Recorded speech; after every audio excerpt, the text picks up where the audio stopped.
자, 오늘은 히브리서 11장에 기록되어 있는 아브라함의 믿음에 대하여 살펴봅니다. 자, 우리 함께 들어가 볼까요?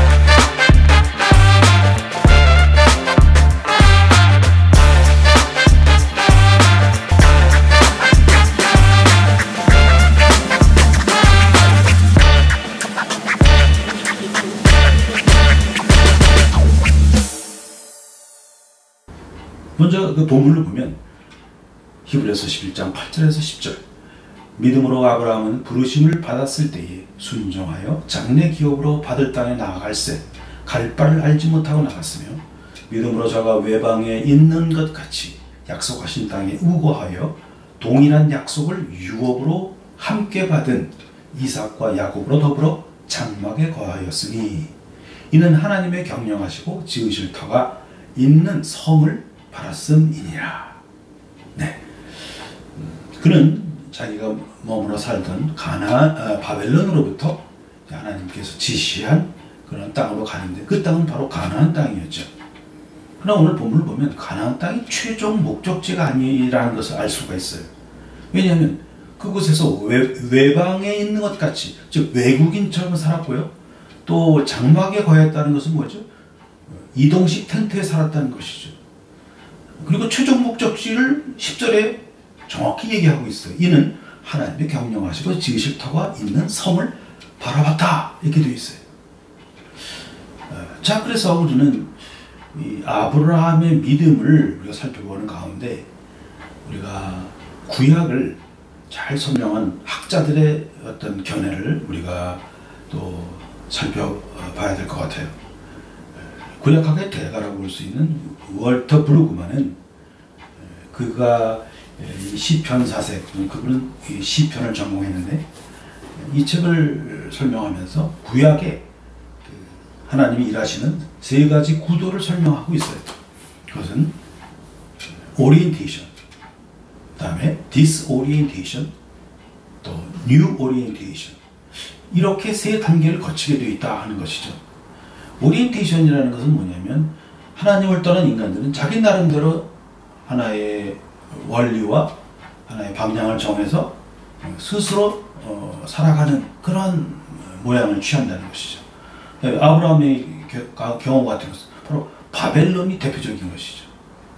그러나 하나님은 이 바벨론에 머물지 않게 하시고, 이 원래의 오리엔테이션을 허무셔서 그곳을 떠나게 하신다는 것이죠. 그것이 바로 디스오리엔테이션이에요. 이것이 가나안 땅이라는 거예요. 가나안 땅은 의외로 굉장히 혼미스러워요. 왜냐면 종전에 오리엔테이션 된 것이 허물어지고 또 깨어져야 되는 그런 과정을 갖고 있고요. 그 다음에 새롭게 가야 할 뉴 오리엔테이션, 하나님의 성, 이 성을 바라보기 때문에 그 하나님의 성에서 발생되는 여러 가지 가치, 여러 가지 희망사항, 또 거기서의 통치, 원리, 이런 것들을 또 받아서 살아야 되는 것이 가나안 땅이에요. 가나안 땅은 갈등을 할 수밖에 없는 곳이죠. 이렇게 월터 브루그만은 설명을 하고 있어요. 우리가 잘 알다시피 바벨론이 어떠한 것입니까? 문명의 발생지죠. 커다란 두 강을 끼고 있고, 하류에는 비옥한 옥토가 있었고, 아브라함은 거기 우르라고 하는 아주 그 옥토에서 살았어요. 그것은 힘 있는 자들이 국고성을 마련해서 나라에서 이제 곡식 창고를 지어가지고 가뭄을 대비해서 만들었지만, 사실은 가난한 자들의 토지를 빼앗고 사람마저 사들여서 노예화시키는 그런 수단으로 만드는 것이죠. 그래서 소유와 지배와 탈취가 이제 계속해서 일어나는 것이고, 그래서 힘 있는 자들이 더 힘을 가지게 되고, 그 힘을 가지고 또 이웃 나라를 침공하고 빼앗고 탈취 또 소유하는, 그래서 온 세계를 지배하려는 그런 욕망이 가득한 곳이 바로 바벨론이라 하는 것이죠. 거기서부터 나오게 했다는 거예요. 본토 친척 아비집을 떠나라 했다는 것이죠. 그 나온 곳이 뭐냐면 가나안이라는 것이죠. 가나안은 이제 바벨론적인 요소도 있지만 새로 가야 할 하나님의 성의 원리와 통치가 들어와 있다는 원리가, 그래서 굉장히 갈등과 혼미스러운 곳이다 하는 것이죠.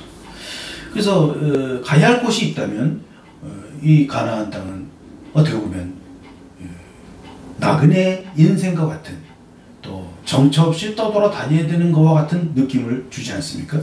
우리나라 시인 박목월 씨의 그 나그네라는 것을 우리가 알지 않습니까? 구름에 달 가듯이 가는 나그네. 일제강점기 때 절망과 체념을 노래하는 듯한 그런 그 시지 않습니까? 그래서 가끔 우리는 우리 신자의 정체성이 이렇게 천성을 향하여 가는 나그네라 하게 되면 왠지 자기 연민과 더 나아가서 자기 혐오에 빠질 수도 있는 위험성이 있어요. 자, 성경은 과연 이 나그네라고 하는 인생, 정처 없이 떠돌아다니는 인생으로만 얘기하고 있는가? 아니면 적극적으로 또 역동적인 삶을 사는 것이라고 얘기하고 있는가를 우리가 두 번째 책자인 하나님의 나그네 된 백성, 두 명의 아주 신실한 그 신학자들이 만든 이 책인데, 우리가 이것을 살펴보면서 정말 신자의 정체성을 힘있게 한번 확인해 보도록 하겠습니다.